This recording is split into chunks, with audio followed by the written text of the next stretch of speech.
Halo, jumpa lagi dengan saya, Dr. Haril Bagus Wirawan.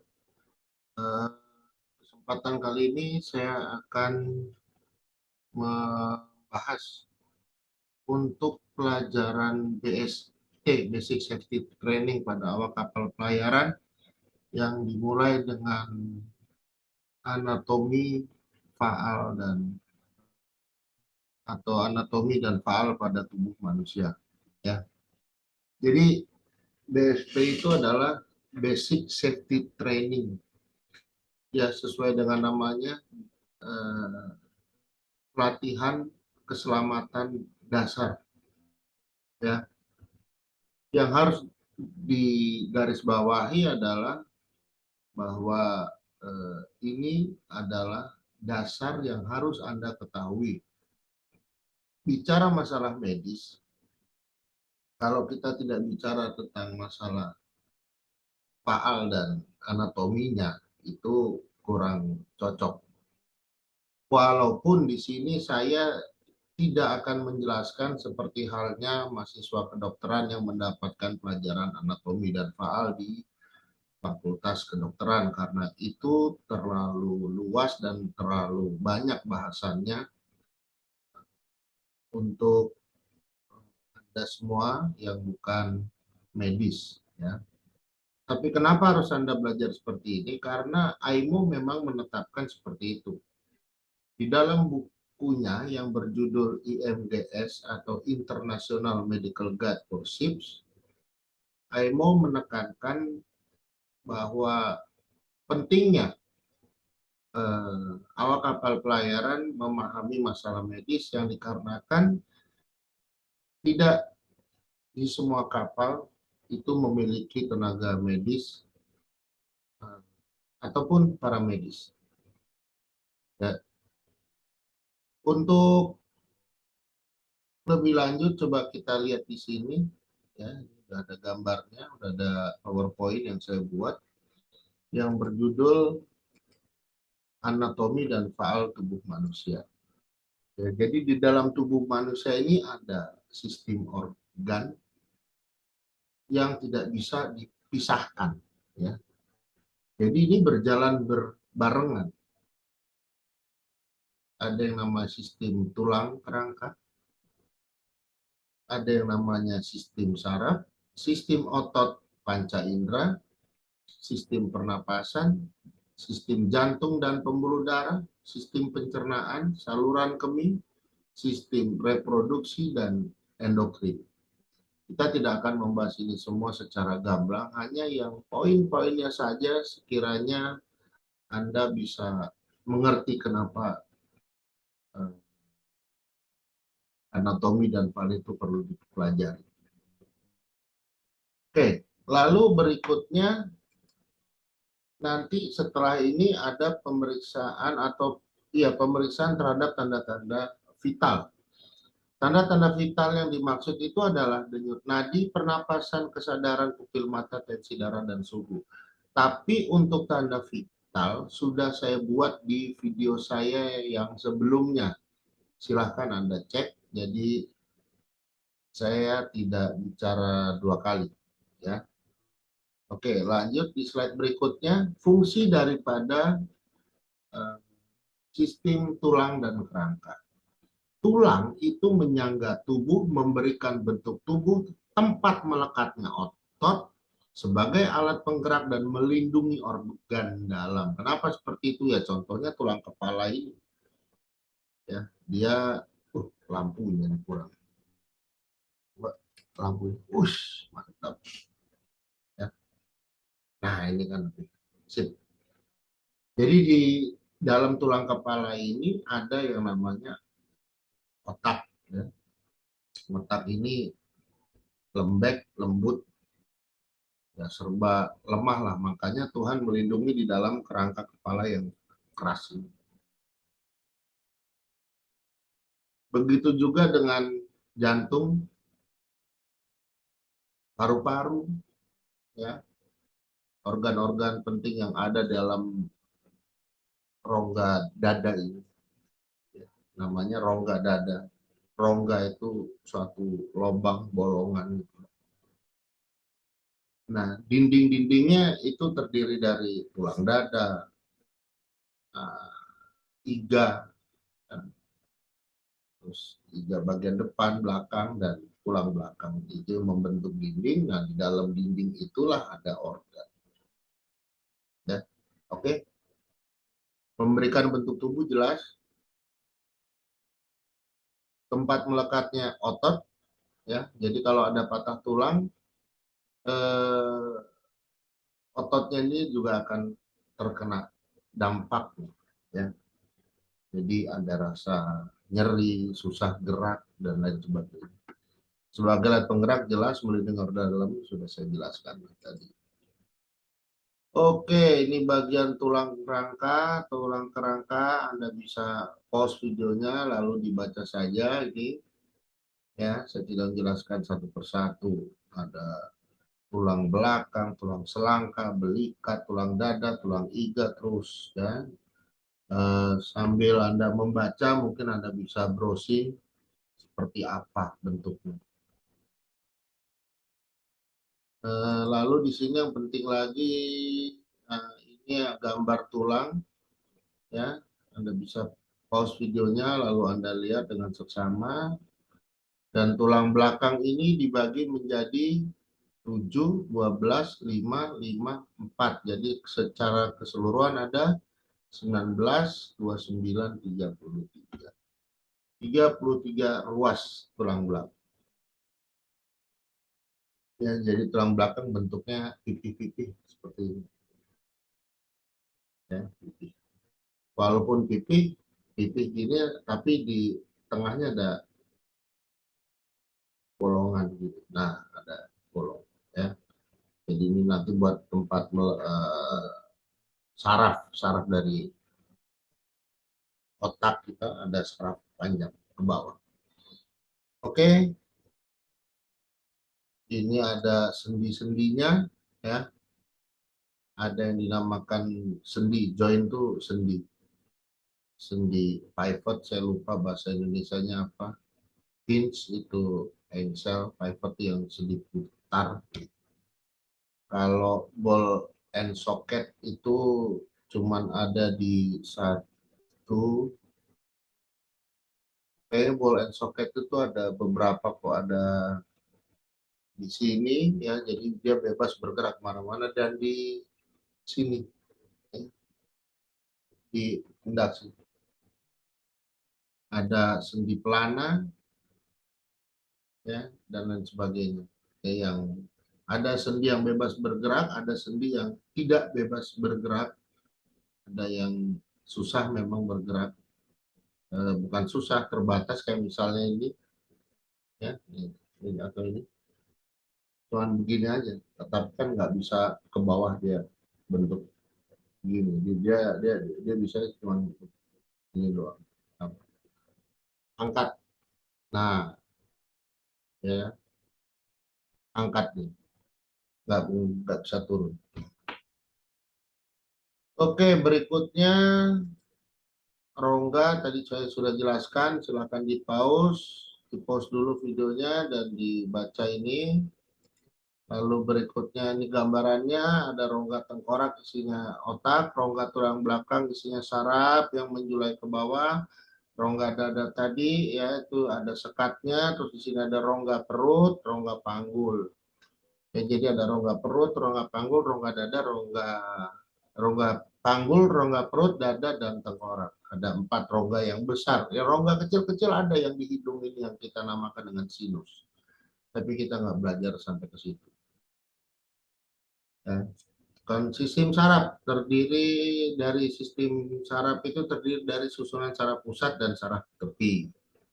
Ya, susunan saraf pusat itu terdiri dari otak, sumsum tulang belakang atau medulla spinalis. Otak tersimpan dalam tengkorak, sumsum tulang belakang tersimpan dalam ruas-ruas tulang belakang. Dari otak nanti keluar 12 pasang saraf otak. Jadi ini kan tulang ya, terus dia keluar bercabang. Sepasang, sepasang, sepasang, sepasang, sepasang.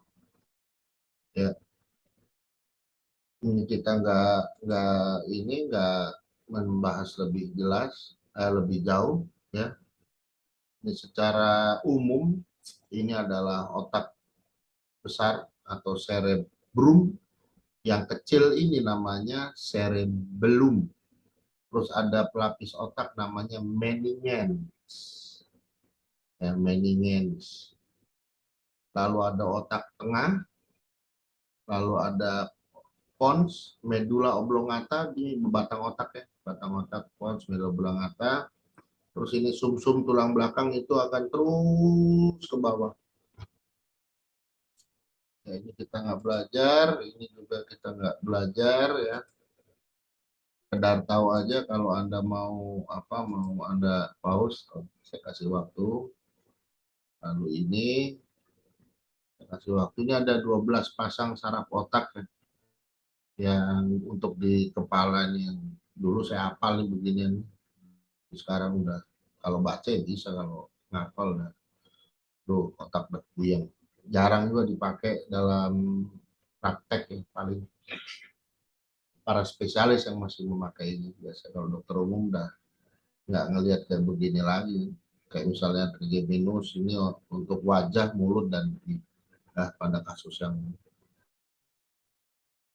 stroke itu kan biasanya pasiennya agak agak merot. Kita cuma tahu yaitu gejalanya stroke, tapi otot atau saraf apa yang menyebabkan itu kita nggak ngeliat situ lagi.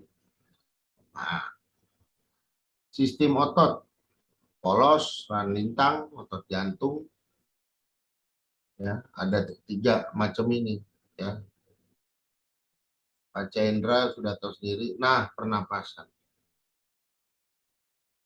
Bentar, bentar.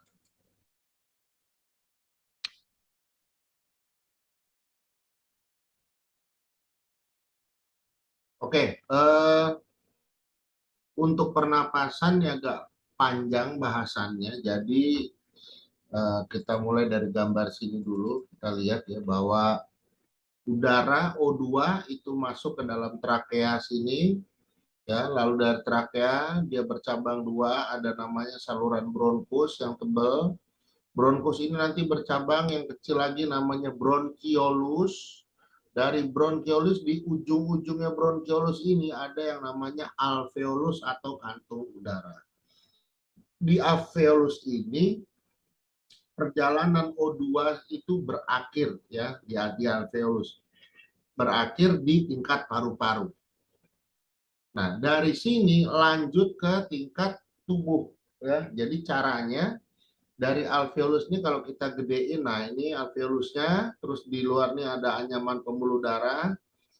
Si O2-nya ini dia keluar dari bola sini lalu masuk ke dalam pembuluh darah ya, berdifusi ya.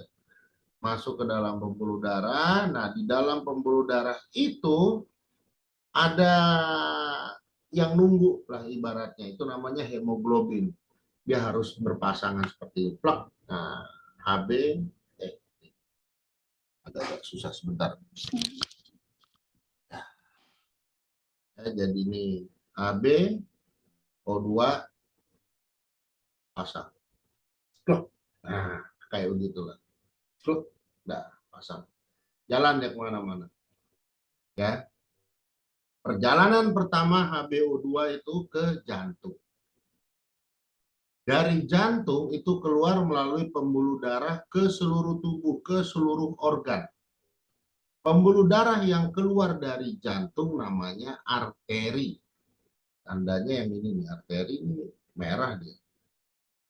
Merah. Ya.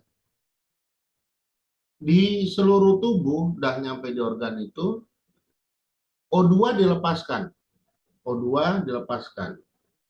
Stop. Lepas. Mana? Ini. Set, masuk ke dalam jaringan. Dari jaringan ini dipakai,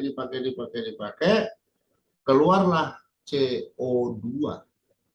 Nah, CO2 dibawa lagi sama Hb ya, ke jantung. Nah, yang dari seluruh tubuh ke jantung, pembuluh darahnya itu dinamakan vena. Ya, vena. Anda jangan bingung. itu jalurnya sama, ya itu aja, tapi namanya beda. Kalau dari jantung ke seluruh tubuh namanya arteri, dari seluruh tubuh ke jantung namanya vena. Ya, warnanya juga beda. Arteri itu biasanya warna darahnya merah, merah terang. Kalau vena itu darahnya beda, udah kebiruan. Kenapa? Karena Hb yang bercampur O2 warnanya memang merah terang. Itu udah sifat kimia. Hb yang bercampur dengan CO2 warnanya sudah kebiruan. Ya, makanya waktu mau diinfus tuh ngambilnya di vena. Infus itu ngambilnya di vena. Supaya apa ya? Supaya dia langsung ke jantung. Semua vena ke jantung. Semua asal ketemu vena, asal Anda bisa taruh jarum infus di situ dan itu vena, pasti larinya ke jantung, nggak kemana-mana. Dari jantung baru disebar, cas. Ya, baru disebar. Ringkasnya seperti itulah. Ya, ringkasnya seperti itu. Tentu untuk pelajaran jantung dan pembuluh darah ya pastinya banyak benar. Itulah kenapa ada spesialis, ya, spesialis jantung dan pembuluh darah. Sudah, nanti dari jantung, dari seluruh tubuh ke jantung ya, dari jantung dia bawa lagi ke paru-paru.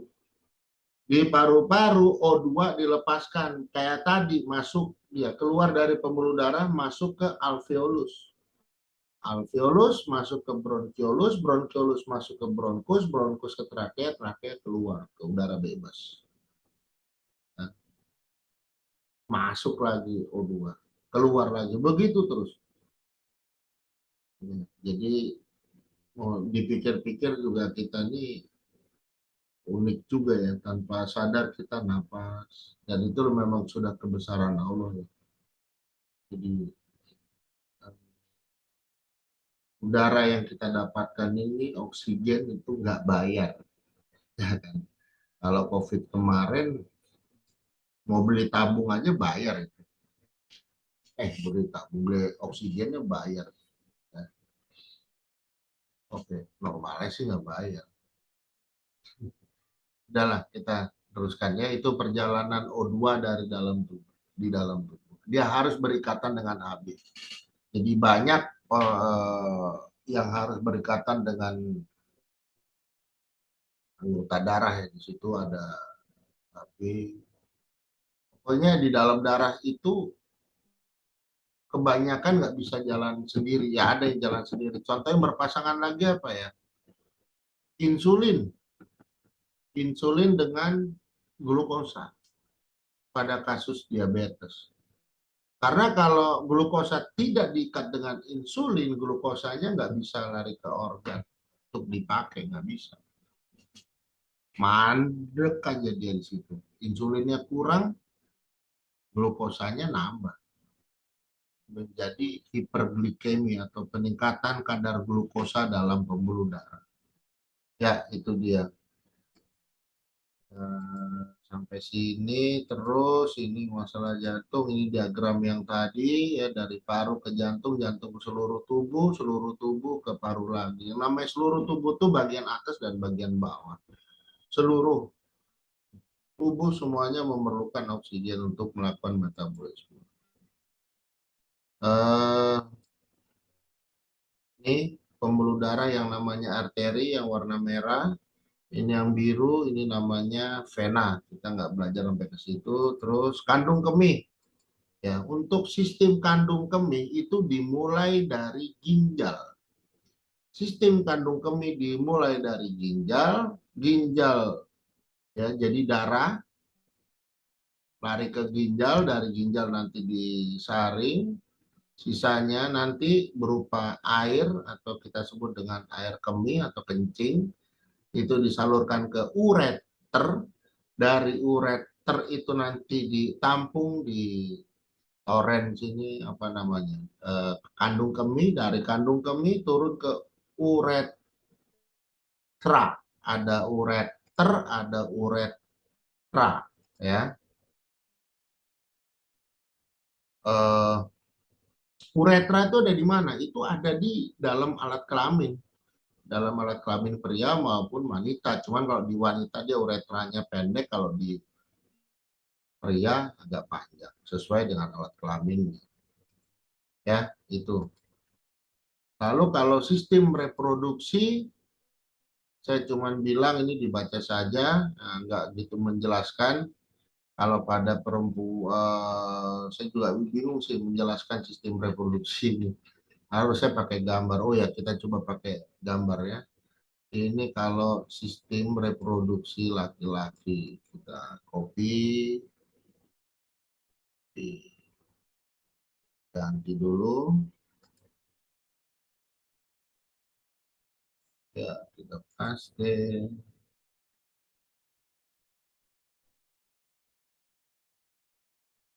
Ya, ini adalah yang perempuan ya, human reproduction. Ini ada perbedaannya juga ya.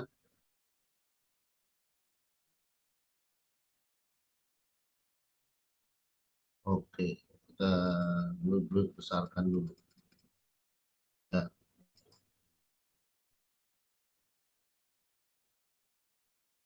ya inilah organ-organ dalam perempuan ya.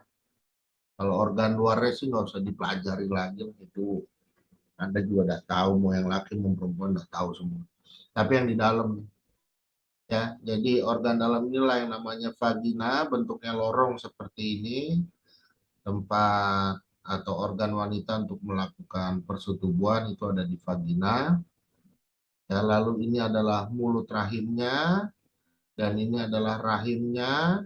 Ya, rahimnya ini tempat berkembang bayi nanti di sini. Terus dia ada dua jalan ke sini. Namanya ini tuba falopi, ada tuba falopi yang kiri dan kanan. Nanti di ujungnya ini ada fimbre. Fimbre itu nanti kayak apa ya? Fimbre kayak rumbai-rumbai gitu lah. Nah, terus nanti ini ada ovari. Ovari ini kandung telurnya. Nanti sebulan ngeluarin satu dia, si perempuan ini sebulan ngeluarin satu, ya. Sebulan ngeluarin satu, nangkringnya di sini nih biasanya, nangkringnya di sini. Ya, kalau nanti dia kena sama sperma, dia bersatu di sini, kemudian dia akan kemari. Ya, tengah ini dan berkembang menjadi bayi sampai 9 bulan 10 hari lahir. Normalnya itu. Kita bicara normal, ya nggak normalnya banyak. Atau ada juga ini sudah nungguin di sini tapi spermanya nggak ada yang masuk, nggak ada yang datang. Akhirnya dengan putus asa dia jalan sampai ke sini, lalu dia berdiam diri di sini sampai dinding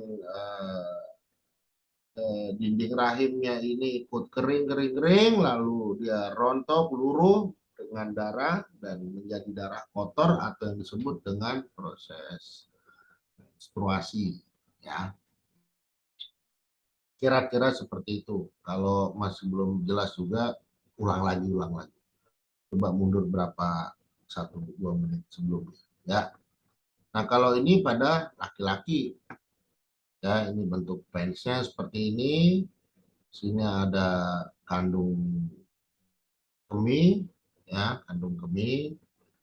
Lalu di sini ada ureter yang tadi, ini ginjal, di sini ginjal turun ureter, kandung kemih, uretra, terus ada uretra masuk ke sini, ya. Sini ada yang namanya glandula bulbouretral, ada yang namanya prostat di sini, terus vesika seminalis, vesicle seminal, ada vas deferens di sini, ada testikel atau buah zakar di sini, ya. Berbeda kan, kiri makanan berbeda. Ini dia tempat penampungannya, ini dia tempat yang bagian nancep. Ya, oke, kita lanjut lagi ke yang tadi. Mana tadi? Nah ini, ya. Nah ini adanya di sini.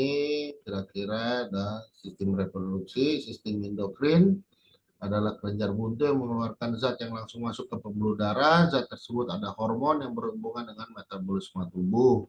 Contoh kelenjar endokrin itu ada kelenjar hipofisis, kelenjar tiroid, paratiroid, kelenjar timus, lalu kelenjar pankreas, suprarenalis, dan masih banyak lagi. Oke, demikianlah sekilas tentang anatomi dan faal ya. Saya nggak tahu kalau batasannya sih, kalau saya lihat di buku IMGS memang hanya seperti ini saja, paling paling luas tadi ya dijelaskan masalah sistem pada pernapasan ya. Kalau sistem pencernaan, oh ya ada yang belum ya, sistem pencernaan ya, saya kayaknya ada yang kelewat di sini. Sistem pencernaan. Mana tadi sistem pencernaan? Oh ini kelewat. Sistem pencernaan. Nah ini dia. Sistem pencernaan itu ya mulainya dari mulut sini sampai berakhir ke anus. Mulai dia dikunyah, lalu dia ditelan, telan masuk ke dalam lambung, lambung dia masuk ke usus halus untuk diproses dan diserap, lalu dia masuk lagi ke usus besar untuk dipadatkan, ya, lalu dia keluar di anus berupa feses, kalau bahasa medisnya feses, bahasa Indonesianya ya banyak, ada mulai dari paling halus mungkin kotoran manusia, ada yang di bawahnya itu namanya telek, apa ya, ya itulah pokoknya kotoran manusia ya, kita bilangnya feses, feses ya. Jadi untuk sistem pencernaan itu kita nggak bisa main-main sebenarnya ya. Tapi kenyataannya masih banyak yang orang suka menganggap sepele. Contohnya pada gigi.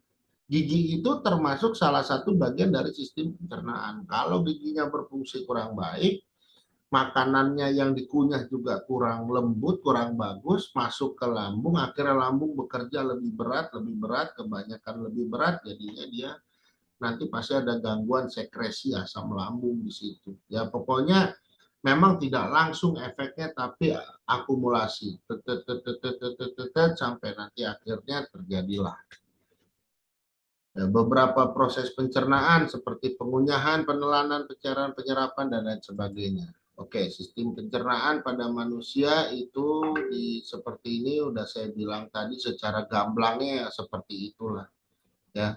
Nah, yang penting ini kan gini, makanan itu ada yang penting karbohidrat, protein, dan lemak ya.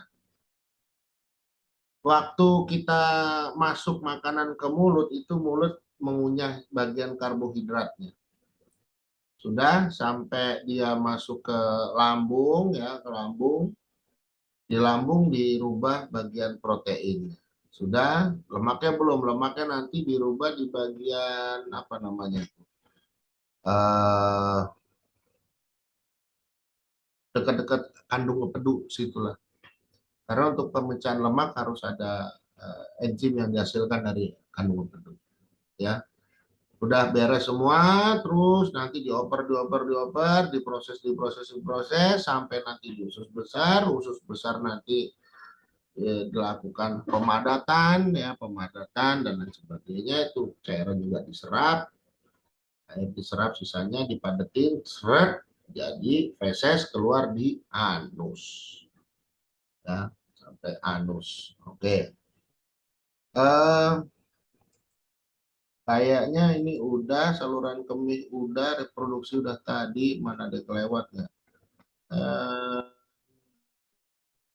Nggak ada ya. Oke, sampai sini dulu perjumpaan kita. Mohon maaf kalau ada salah kata. Semoga bermanfaat. Wassalamualaikum warahmatullahi wabarakatuh. Dr. Haril out. Nggak ada outro, nggak ada intro. Langsung. Yuk, mana nih tombolnya?